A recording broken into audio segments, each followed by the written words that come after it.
Our client wanted this 500-pound bench, but there's no way we were going to build and carry that up a flight of stairs. So we designed it our way. The owners of this bench are actually repeat customers.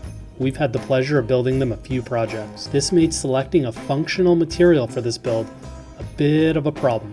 White oak comes in at 48 pounds per cubic foot, and it was the only species that would tie into the rest of their custom pieces. A solid bench out of white oak would be insanely heavy, and although we could do it, it just wasn't realistic. We had to do some creative designing to build them a sturdy but lightweight bench that they could move around, all while maintaining that bulky, solid look. Our first step was to mill up almost all of the white oak we had in our shop. Luckily, this design used a bunch of smaller pieces, which would end up being assembled to form the legs. We got all the material to its thickness, and we had a ton of pieces to get ripped down to their proper width. This was super overwhelming at first, but it was time to start working on the layout for this crazy glue-up process. The design of this bench used 2 beefy legs, which consisted of 8 individual arches per leg. To make each individual arch, we glued up 3 pieces of white oak. This helped for both strength and yield of material. The most efficient way for us to shape these arches was running them through our CNC. It really simplified the process. You could also use a template, saw, and router to get this done.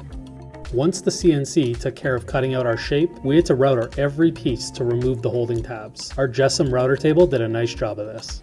We then built a jig to domino the arches together.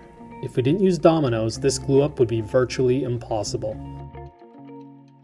If you've ever tried to glue multiple chunks of wood together, you know what I'm talking about. They slip and slide all over the place, and you'd never get a flush, consistent assembly. We stacked and glued 4 arches together, meaning each leg was divided into 2 separate arch assemblies. This just allowed it to be a little more manageable for us. Once the first set was aligned, glued, and clamped, we repeated the process 3 more times. Once they all dried, we got to stack the 2 halves to make a singular leg made up of 8 arches.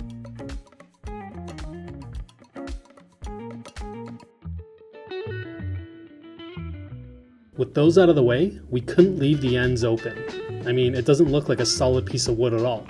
We milled and glued together more white oak to prep our end caps. Our CNC handled this job again, cutting out virtually the same arch but leaving the center untouched.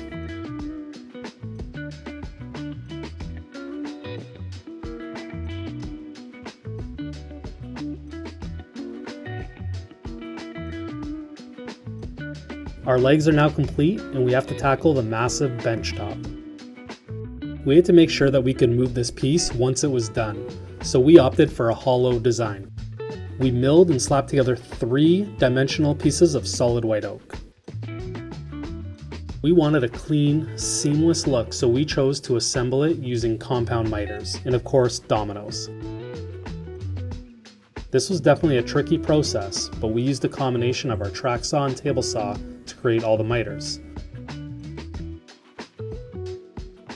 We found the best way to accomplish this glue up was to fasten the outside lengths, make sure they sat perfect at 90, and then move on to the end caps for the bench top.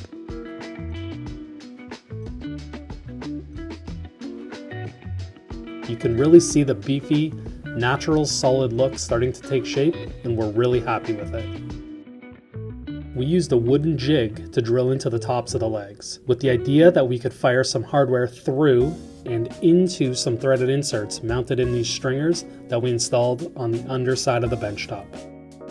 We had to make sure that they stayed square with the bench top and aligned with its edges. We countersunk the hardware through the legs as the arches were super beefy and thick. We accomplished this using Forstner bits. We got the legs mounted solid and then tore them back off and prepped our bench for our oil of choice, Rubio Monocoat. We specifically used Rubio Monocoat Mist 5% on this project. Rubio does not sponsor us, but we really have to hand it to them for creating such a great product. We can't suggest it enough. We've used it on almost everything that's come through our shop, and it gives us the confidence in our projects to have no issues down the road.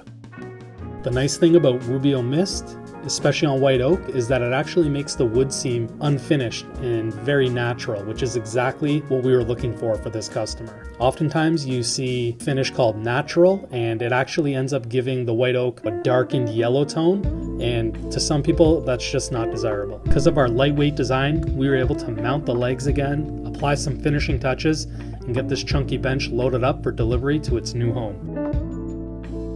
This wasn't one of our typical builds, but it was super fun to create. Looking at this in our customer's hallway, you can hardly tell that it's a hollow bench. We'd love to know your thoughts on this project. Leave us a comment down below. Thanks for watching.